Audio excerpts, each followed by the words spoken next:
Ndakichenje okwogera mu wakane. Bobi Wine anakyakola abantu bano. Gomanyi kifaananyi kya Kyagulanyi gwe weekubisa ni Kyagulanyi. Bw'obeera mugezigezi mu ggwanga muno owunziko ofunye ssente.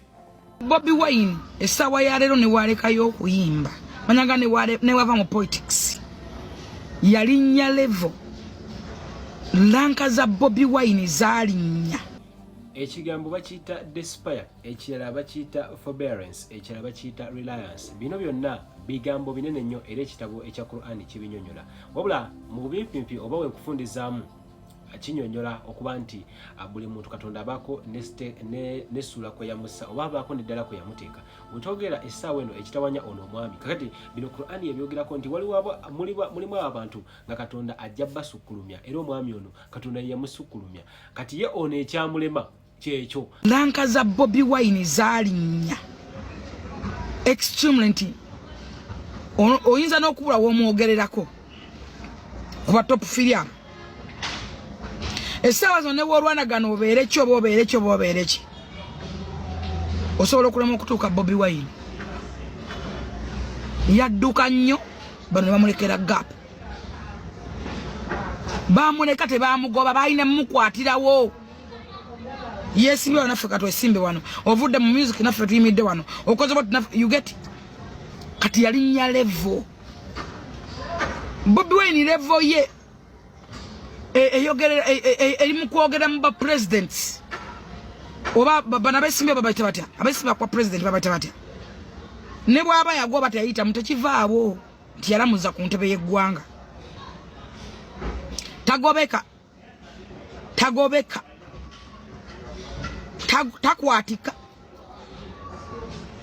Takwatika. Osobola okumugoba. N'okunyuka obugere. Ne butandika konkoka nga balonda bulonde. Bayina kumukwatira wali ne bamukwata entegetege. In fact, Bobi Wine yali supposed kuvuganya Bebe Cool. Bobi Wine is still was a President Museveni. President Museveni is high class African president. Musajja aina credibility, aina level. President Museveni high nnyo. Nti ensi zonna zivuunamira Museveni. Botuni omuntu akompidinga President Museveni. It's a pity because bebe yayino competing Bobi Wine yerigize.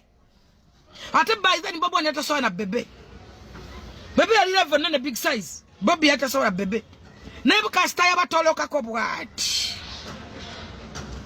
Bamwa gap. Naye ngobudde bobutayita. Bible tugamba nti mbere bagezigezi ngo bwana bwe misota. Omuntu yenna omugezi. Fora batuli ba advisor. Obo njagala batonjagala ndi advisor wa president. Togenda kukinjako kubasigwa gwe wachimba. Ate samala kola application mubango ba mbuba. First wangona ino okukkiriza nti kale baali bayimba ne Kyagulanyi. Kati wala abantu abalina okukkiriza bakyaganya okukkiriza balinga abantu babiri. Kamiliyoni ne Rasta wange Bebe Cool. Bayina okukkiriza nti akasajja baali nako mu kuyimba, baali nako mu ghetto, baali nako mu bivvulu, naye kati akasajja kakola ki? Kabasinga status.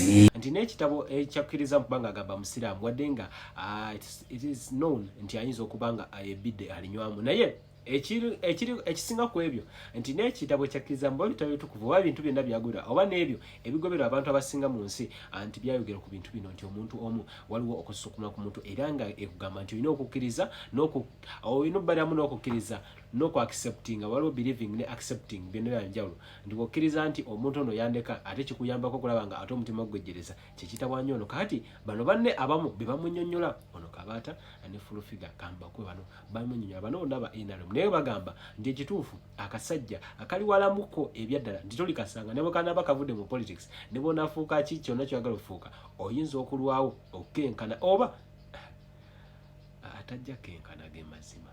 Gomanyi kifaananyi kya Kyagulanyi gwe weekubisa ni Kyagulanyi. Kyagulanyi okuwa ekifaananyi mukadde wange bw'obeera mugezigezi mu ggwanga muno owunziko ofunye ssente. Wabaganya okukkiriza nti akasajja ka Kyagulanyi kabawanvuwako. luli bali batuula nako kati tebakyasobola tuula nako kati kamitinga bambasada kamitinga bambasada be America kamitinga bambasada ba UN Cameron alina ku meetinga simanya ani ono bwatambula naye alina ku meetinga Chaga kati ali gasino okwogera amazima omanyi munyiga mangu ze nobabulira amazima Bobi Wine ajja kuyita olukiri ajja kutuza bambasada be Germany atuze bambasada ba UN atuze bambasada ba NATO batule naye ku mmeeza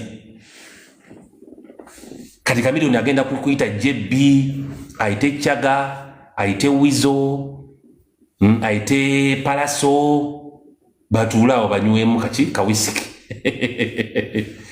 Kasanje bagano okukkiriza nti yali munnafu naye yatusinga mwino okukkiriza nti Kyagulanyi mwali naye mwayimba mwenna mwatandika naye essaawa zino abasinga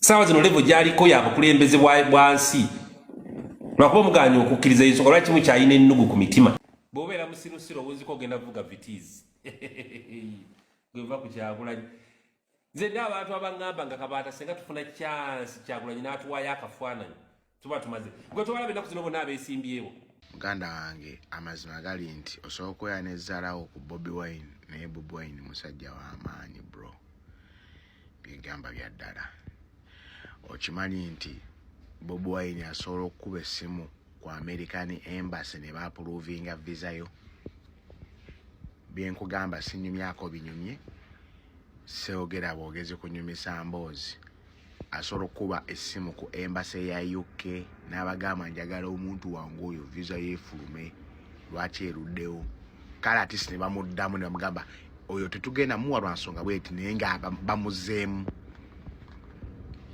ate nga bw'akuba essimu 99 ku 10 eba ogenda kugifuna visa yo kati kankubuulire nina mukwano gwange nabeeranga naye wano omuyita Sadati yadde e Uganda n'amalayo emyezi 2 nga yeetala ku kavulaawo ng'anoonya ekintu eki kifaananyi kya Bobi Wine bwe yakifuna visa application ye Canada neeyitamu neya mukyala we neeyitamu n'asindikayo sister we anoonya ekifaananyi kya Bobi Wine kyamubula yafuna kya lubongoya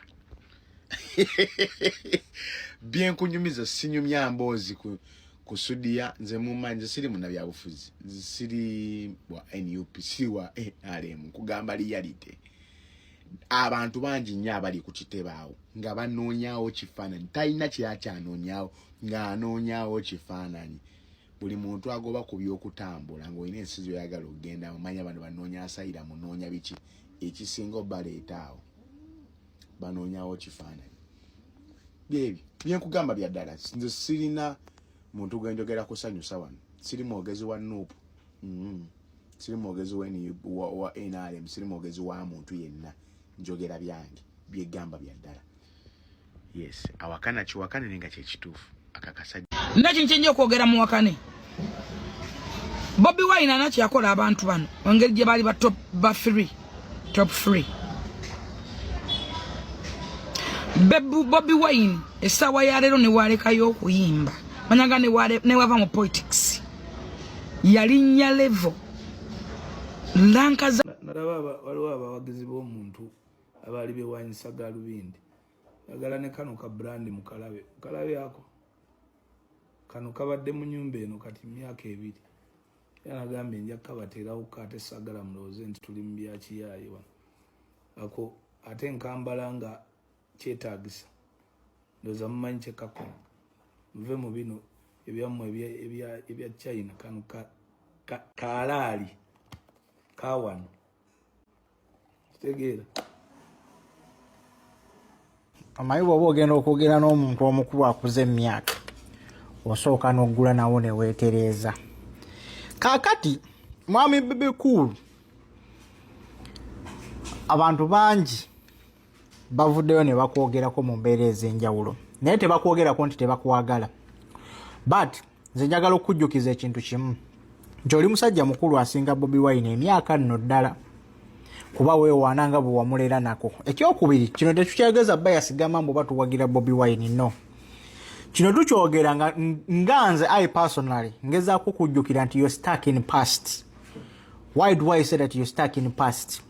Bw'otunuulira a course Bobi Wine is on right now and the course you are on right now, you are totally on the different lane. Mweyisinganya muti agende eno godde eno. Kitegeeza tewali nkwatagana gye musobola kubeerawo gwe naye. Oli muntu mukulu okukera ku makya ne bakugamba n'okera ku makya n'ojjayo obuwaani. Musajja wammwe nalaba yeewaanya buno. Mbadde nabwo emyaka 2 mu nnyumba ng'obulinza ki. Lwaki omala kulaba nga batandise okwogera ku zze baziwaddeko analysis nawe n'oyagala ojjoka kasensi nti ali mu kino. Bebe Cool, walemera mu staaka ya past eya competition eri ey'ekisiru gye mwalingamu nga mukula. But buli muntu emyaka gy'otuukako bingi nnyo by'okyusa entegeera ebikolwa n'ebigambo ebikuvaamu. But you as a person Bebe Cool walemera eri nti Bobi Wine alese hama, asimanya Bobi Wine alese Scarlet nange nenyingizaawo hama, yalese lyate lyakabenje nange nenkola kino, afulumiza oluyimba nange. Bobi Wine is totally on different lane. The man is fighting to unite all Ugandans under one umbrella. Is fighting to take Uganda on to the next level. You're still fighting to compete with him in a petty things. Can you imagine? Bebe Cool, omusajja omulamba, omukulu. Abantu lwaki bakuvuma era lwaki bakujjukizanga nti buli kaseera walemera ku musajja wakola biki lwansonga ebikolwa bye enjogerayo still biportraying ekintu kyekimu eky'emyaka giri.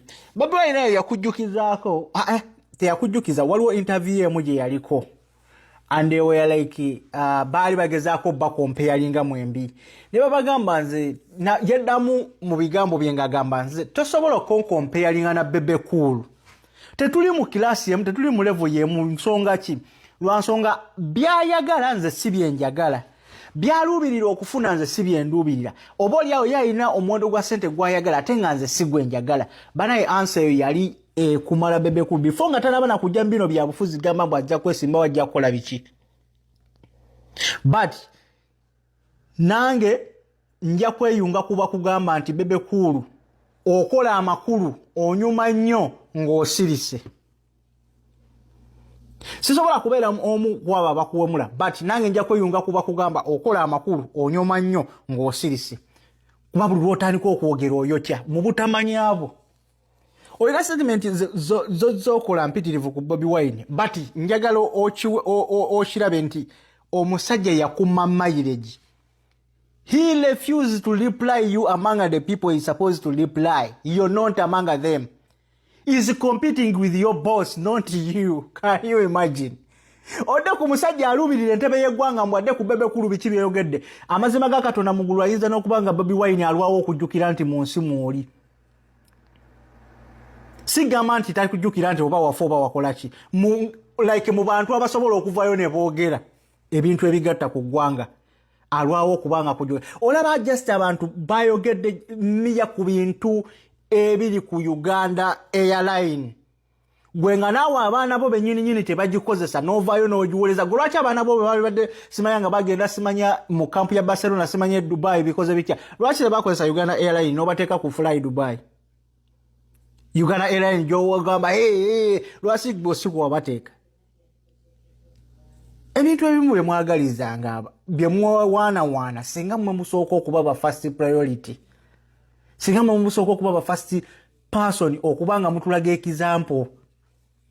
But Bebe omusajja ye bambi muleke kuba ne bwoli yavula ne bwoli duka misinde ki olina level gyota kyasobola kutuuka ku Bobi bwe kuba kuleka.